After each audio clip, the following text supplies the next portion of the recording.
The Zimbabwe Republic Police ZRP will arrest anyone who interferes with the free flow of traffic and movement of the public, with police officers on standby to ensure peace prevails countrywide. Zanabda mashukari kuno panapo the ZRP panapo issue a statement vari kuti panguva ine tikuona bombshell Geza ari kukola up for shutdowns.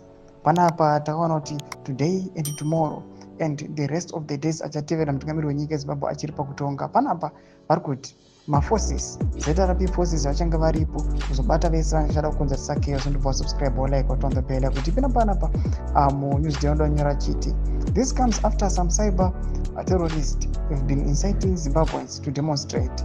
In a statement, police spokesperson Commissioner Yati said Zimbabweans today or any other day were free to engage in their daily businesses or activities without let or hindrance.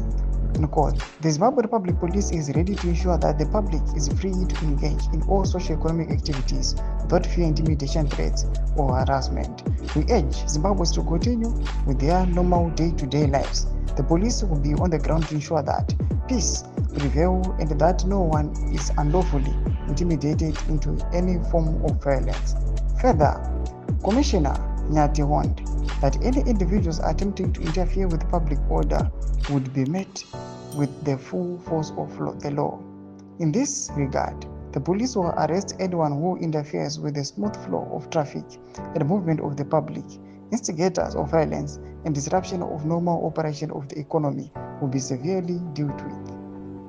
Ndio mashoko muda chitagwa panapa aiwa nemapurisa vakuru vemapurisa aiwa Commissioner Yati achiti aiwa panguva ino Zimbabwe aiwa today my days is my working days. Musatera mashoko atagwa na bombshell Geza. Mashoko atukona kuti aiwa the government is now responding pane mashoko a bombshell Geza aiwa ekuya achipisa a shutdown munyika yese Zimbabwe as a way to resist the mnangagwa rule.